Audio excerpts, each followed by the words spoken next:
Nestled in the Sahara of central Nigeria, Ilorin, the Kwara State capital, is the 6th largest city in Nigeria by population, and that is according to the 2006 census.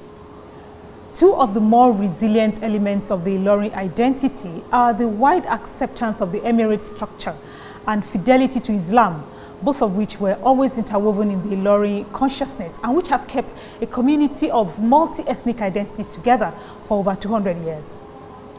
The community, including and especially its elites, always rally around the Emir, the symbol of their decades-old tradition.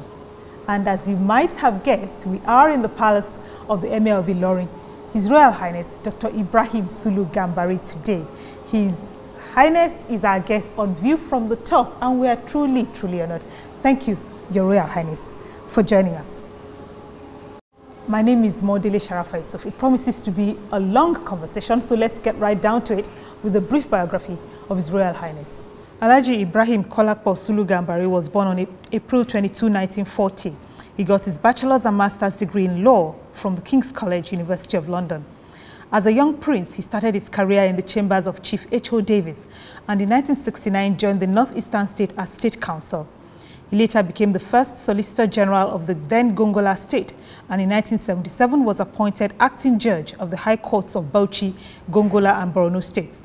Justice Ibrahim Sulu Gambari became Justice of the Court of Appeal, Ibadan Division, and later in 1991 he was appointed the presiding judge of the Lagos Division of the Court of Appeal, a post he held until his appointment as the 11th Emir of Ilorin on 18 August 1995. Dr. Ibrahim Sulu Gambari has an honorary doctorate degree in law from the Nnamdi Azikiwe University, Awka, and an honorary doctorate degree of letters from the University of Agriculture, Makurdi. He was vice chairman of the Nigeria Football Association between 1985 and 1991 and was a delegate to the 2014 National Conference.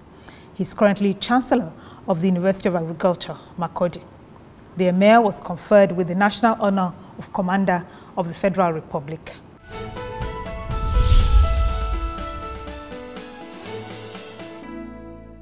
Your Highness, this is an emirate that combines an urban complexity with a rural component. There's also a growing self-consciousness among the people who happen to have religious and cultural affinity with the restive north.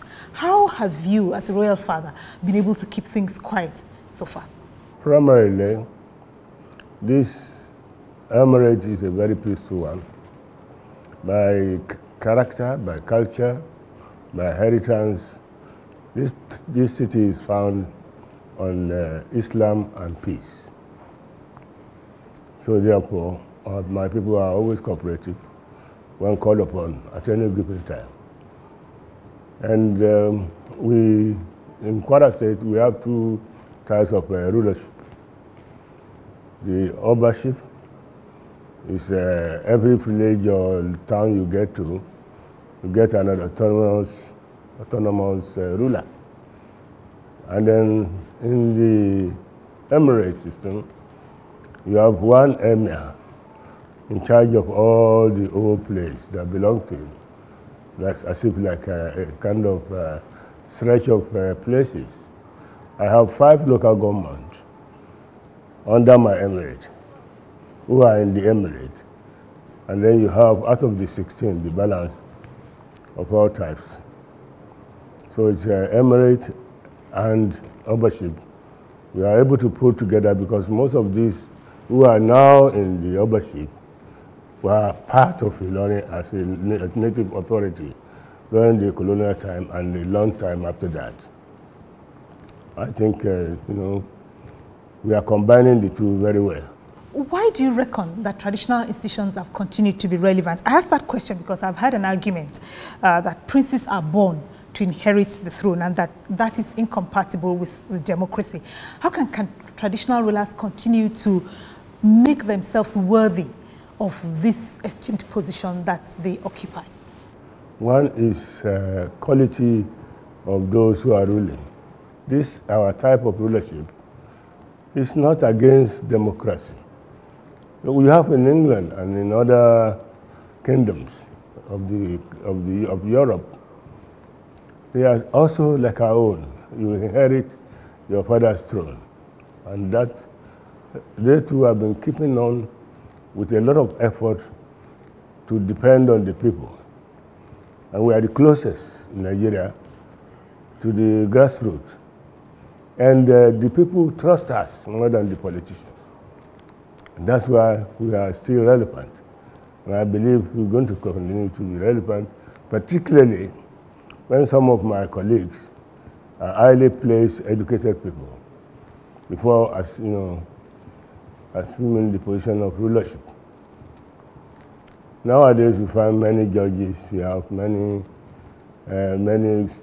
generals now becoming emirs. They are alive to their duties, and the people are enjoying them.